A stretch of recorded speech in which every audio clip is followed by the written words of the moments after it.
والصلاة والسلام عليك يا نبي الله أما بعد فقال رسول الله صلى الله عليه وسلم إن بكل تسبيحة صدقة وكل تكبيرة صدقة وكل تحميدة صدقة.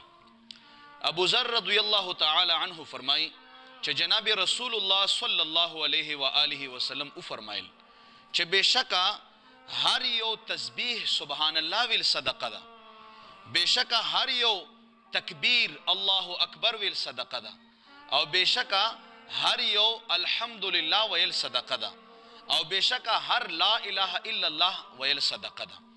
او بیا د مبارک فرمایي چې بشکا نیکه باندې حکم کول او د بدن خلق منی کول دا هم صدقه ده. او بیا د مبارک فرمایي چې یو انسان د خپل بیبي سره هم بستریو کی مجامعتو کی دام په صدقه کې را درومي.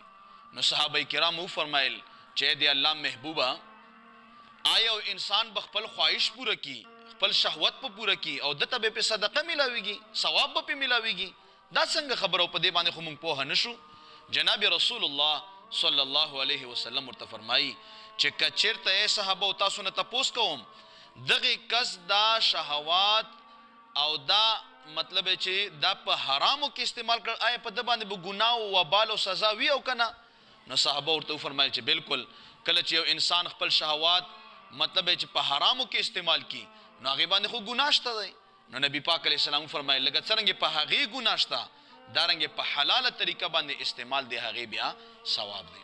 حاضرینو تاسو وکتل چې نبی پاک علیه السلام څومره ښه طریقه باندې دا بیان فرمایلو او دغه خبره وضاحت وکړو چې ډیر داسې خلک شته چې هغه صدقه ور د خېټه کارته یي صدقه دغه ته چې دیګان په باندې کې صرف صدقه دغه ته چې خپل خېټه مړ کی صدقه دغه ته وای چې هغه مطلب چې کوم ځکه د ګېډې کار کیږي نه په دې حدیث مبارک کې دغه خبره وضاحت وشو چې ته چې ذکر کایم ته صدقه ملاويږي، ته چې لا اله و ایم ته صدقه ملاويږي، ته چې الحمدلله و ایم ته صدقه ملاويږي. صدقه دا نو چې بس صرف خوراک صدقه او دغه علاوه صدقه نشته، هغه هم صدقه ده او ذکر اذکار کول او ویل دا هم صدقه ده. راځي رونو نن موږ روزانه بشمیره صدقه حاصلولې شو.